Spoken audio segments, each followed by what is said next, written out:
I didn't speak until the lawyer asked if anyone else wanted to challenge the documents. That's when I stood.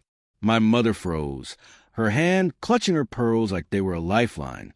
My father went red, the kind of red that comes before rage or collapse. And my sister, Anna, she smirked, always smirking, always sure I'd stay quiet, play small, swallow every lie like I had my whole life. But not this time, not with the proof burning a hole in my pocket. I do, I said, my voice steady, colder than I thought possible. The room stilled. Even the ticking clock on the wall seemed to hold its breath. That's when I pulled out the letters, the ones no one thought I'd find, the ones that turned their perfect little kingdom into rubble. But let me tell you how we got here. They used to call me the Shadow, not even behind my back, but to my face. Don't take it personally, my father would say with a grin. You're just quieter, not like Anna. Anna, golden child, beautiful, brilliant, adored. She didn't just walk into a room. She owned it. My parents would light up at her presence, like she was a sun, and they were flowers turning toward her. And me? I was the draft in the doorway. The reminder that not everything about their perfect marriage had turned out so perfect. I swallowed it for years. I told myself maybe if I studied harder, worked longer, achieved more, they'd see me. But I could have set myself on fire, and they still would have warmed themselves by Anna's glow. The betrayal didn't start with the letters. It started long before. I remember being 16 when I overheard my parents fighting in the kitchen. Their voices were low, urgent, sharp as knives sliding across each other. I only caught pieces. Not her. My mother hissed. It was one mistake. My father snapped. If she ever finds out. The silence that followed was worse than the words. They never noticed me in the hallway, clutching the railing until my knuckles turned white. After that night, I started noticing things. The way my father looked at Anna, not as a father should, but with a guilt that dripped into every smile. The way my mother's lips tightened every time Anna laughed. The way Anna herself sometimes watched me with something that wasn't quite sisterly. I didn't understand it then, but I would. Years passed and the cracks widened. My father's business faltered. My mother drowned her disappointments in wine.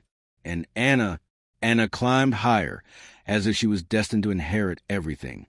She strutted through life like it was a stage built just for her. Then the call came. Grandmother had passed. The will reading was supposed to be a formality. Everyone knew the house, the assets, the legacy, all of it was meant for Anna. At least, that's what they thought. But the lawyer's voice didn't match their script. The will had conditions, documents, proof of legitimacy. That's when I remembered the letters. I hadn't meant to find them. They were buried in an old cedar chest in the attic, wrapped in ribbon, yellowed with time. Letters exchanged between my mother and someone who wasn't my father.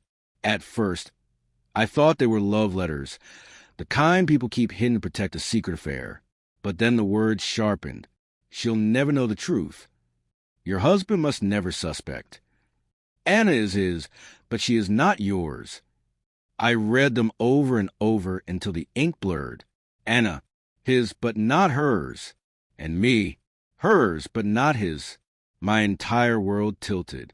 The golden child, the adored one, the one who'd been handed everything, wasn't even my mother's daughter. And me, the shadow, the mistake, the afterthought, I was the only one who carried her blood. I didn't say a word. Not then. I tucked the letters back into the ribbon, slid them into a folder, and waited. I watched as my parents poured every last ounce of pride, love, and money into Anna. I watched as Anna bragged about being the heir to everything, while I scraped together rent from part-time jobs. I waited while their world grew fragile, cracks widening under the weight of lies they thought I'd never see.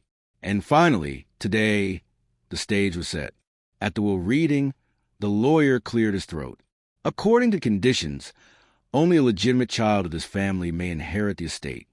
My father nodded, smug. My mother squeezed Anna's hand like victory was already theirs. Anna smirked at me, as if daring me to object. That's when I rose. I contest. Their faces shifted all at once, confusion, shock, rage. I laid the letters on the polished oak table. Anna isn't who you think she is, I said. She isn't Mother's daughter. She has no claim. The silence was brutal. Then my father lunged for the papers. My mother gasped, half a sob, half a scream. And Anna's smirk cracked into something raw and ugly. Lies. My father spat. Forgery. My mother whispered. But the lawyer examined the letters carefully. His brows furrowed deeper with each line. These are authentic, he said at last. His voice was final, a gavel split in the air. Legally, the air is... He looked at me. The floor might as well have opened beneath them. The fallout was fast and cruel. My father stormed out, red-faced, pride shattered. My mother collapsed into a chair, whispering Anna's name like it was a prayer that had failed her. And Anna looked at me with eyes I'll never forget. Hollow, empty, like someone had stolen the stage from under her feet. And she didn't know how to stand without it. They don't speak to me now. Not that I care. The house is mine. The accounts, the land, the name, they're mine. I live simply, more simply than they ever expected. I don't need to flaunt what I have. I've already won. And sometimes, late at night, I take out the letters. I run my fingers over faded ink, the truth etched into every word. Revenge didn't come with fire or fury. It came with silence, with patience, with proof, and with one steady voice in a quiet room saying, I contest.